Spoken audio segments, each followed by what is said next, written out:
Estamos de volta à análise crítica e resumo das obras literárias obrigatórias no vestibular da FUVEST. Eu sou a professora Elaine Amaral e desta vez a seleção é composta exclusivamente por autoras mulheres, com o objetivo de destacar a produção literária feminina, tanto de escritoras consagradas quanto de nomes menos conhecidos pelo grande público.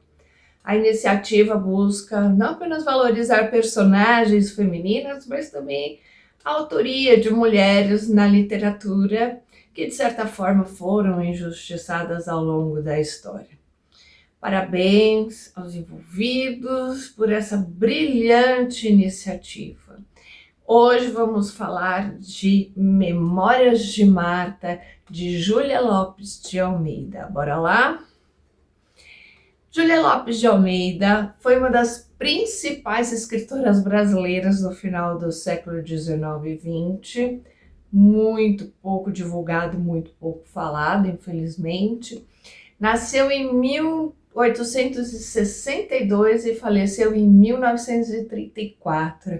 Escreveu romances, contos, peças, crônicas, e participou ativamente do debate sobre educação e direito das mulheres e teve papel relevante na cena literária da época. Estamos falando de um Rio de Janeiro, no final do século XIX, um país que saía da escravidão e convivia com enormes desigualdades sociais. E é nesse cenário urbano e conflituoso que Júlia escreve, usando o romance para mostrar como a pobreza, o patriarcado e a falta de acesso à educação moldavam a vida das mulheres. O romance foi publicado originalmente em folhetim no fim de 1888 e reunido em livro depois, numa edição finalizada lá no final do século. Então, Memórias de Marta é narrado em primeira pessoa por uma Marta adulta que vai lá revisitar lembranças da infância, da juventude, e desde o início já temos a lembrança marcante da morte do pai. Esse é o evento que muda a vida da família, né? Depois da morte do pai, a mãe, que também se chamava Marta, perde as condições de vida que eles tinham, a casa, os criados, tudo muda, né? Mãe e filha são obrigadas a se mudar para um cortiço em São Cristóvão, um espaço coletivo, lotado e precário, que passa a marcar o cotidiano das duas. No cortiço, a narradora observa ali com os olhinhos de criança as diferenças sociais. Outras crianças com mais recursos, vizinhos em situação de miséria, doenças e pequenas tragédias ali do dia a dia, né? A mãe passa a trabalhar como lavadeira para sustentar a filha, sustentar a ambas, né? O trabalho é exaustivo e mostra como a viuvez era uma armadilha econômica para as mulheres da época. A dupla, mãe e filha, vive na tensão entre a origem burguesa, momentaneamente perdida, e a dura vida popular do cortiço. E isso cria uma constante sensação de deslocamento para Marta. Um ponto-chave desse romance é a valorização da educação. A mãe acredita que estudar é a saída possível para a filha. E Marta, ao crescer, busca na escola e no trabalho escolar, como ajudante, professora auxiliar, uma forma de melhorar de vida com um pequeno salário vinculado ao trabalho escolar. Então, mãe e filha conseguem sair do cortiço e morar numa casinha mais arejada, perto da escola. Não é riqueza, mas é já um passo que simboliza a esperança, né? E ao longo da narrativa, Marta narra perdas, medos religiosos, memórias de afeto e de humilhação, né? E vai compondo um retrato íntimo, social, ao mesmo tempo, tá? Outro ponto-chave é a questão dos relacionamentos amorosos. Diferente de um ideal romântico comum na época, né? Suas experiências são pautadas pela busca por estabilidade e pela necessidade de sobrevivência. O primeiro amor foi uma desilusão amorosa, né? Marta conhece Lu e se apaixona, vivenciando um romance na juventude, mas que termina em uma profunda desilusão. E essa experiência leva a voltar aos estudos e a se dedicar à ascensão profissional. E depois, mais tarde, veio o casamento sem amor. Posteriormente, então, a mãe da Marta, preocupada com a segurança da filha, pois ela já estava idosa, né? Sabia que a filha poderia a qualquer momento ficar sozinha. Então, preocupada com a segurança, ela insiste para que a Marta se case. Então, Marta, que já era independente financeiramente, mas ela era também ciente das pressões sociais. Não ficava bem na época uma mulher ser solteira, né? Então, ela aceita o pedido de casamento de Miranda, que era um homem mais velho que ela, mesmo não sendo por amor, né? Então, esse é um casamento que representa mais um acordo de conveniência do que uma união sentimental, trazendo conforto e segurança, mas não a realização romântica. Vamos ver este pequeno trecho da obra. Olha lá. Não posso acompanhar o movimento de transição da nossa vida, deste tempo para outro, em que habitamos um cortiço de São Cristóvão. Esse fragmento mostra duas coisas centrais da obra. A consciência temporal, a narradora não percebe, né? Um antes de um depois da morte do pai. Aliás, ela sempre percebeu, né? Ela deixa claro esse antes e depois para nós leitores, né?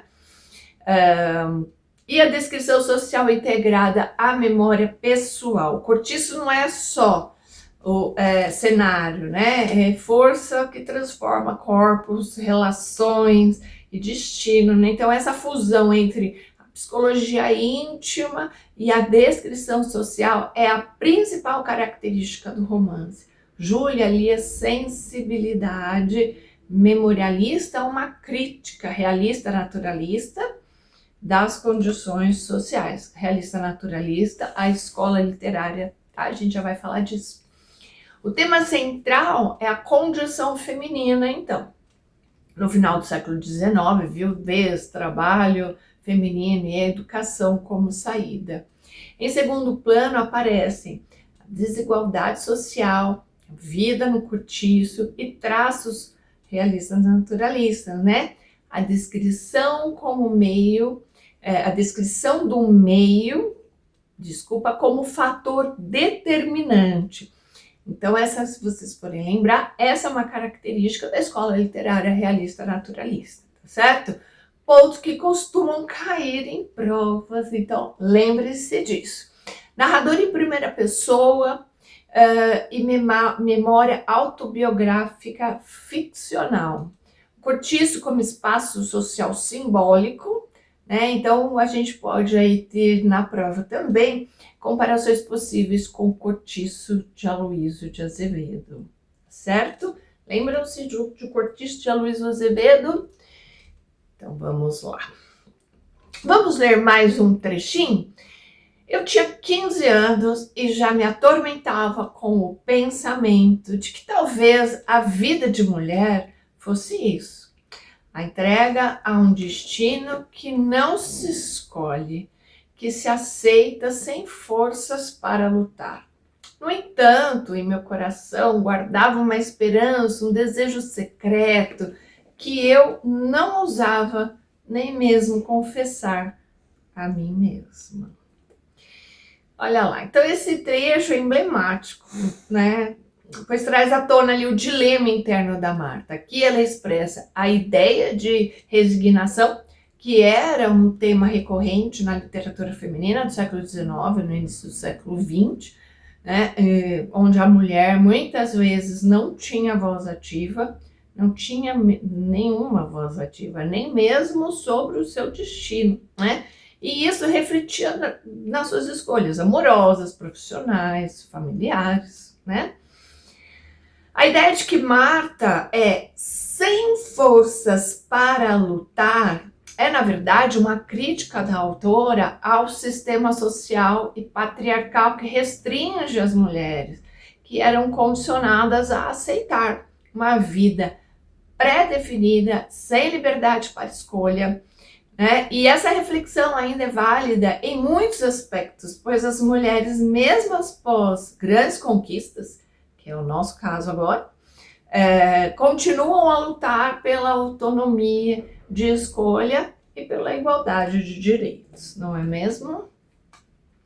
Então, um dos pontos centrais, né, repetindo e voltando, um dos pontos centrais de Memórias de Marta é o tema da feminilidade e da opressão social. Marta, como muitas mulheres da época, é obrigada a se conformar com os limites impostos pela sociedade.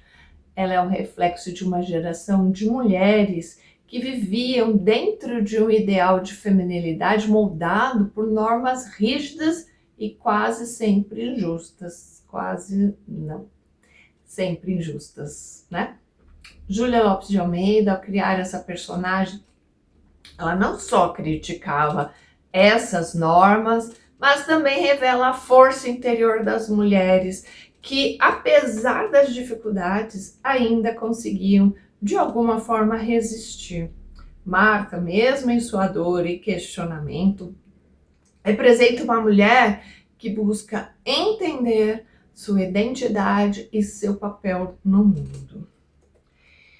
Portanto, Memórias de Marta é muito mais que a história de uma mulher comum, né? Um retrato de uma época, de uma sociedade em transição, né? E de um campo de luta silenciosa que ecoa até os dias de hoje, não é mesmo?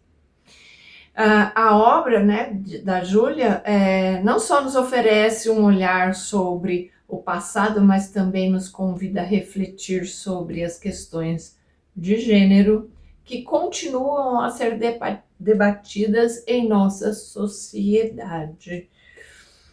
Espero que tenham gostado dessa análise sobre Memórias de Marta. Se você curtiu o vídeo, não se esqueça de dar aquele like, compartilhar com os seus amigos e se inscrever no canal para mais vídeos sobre literatura. Até a próxima. Beijos!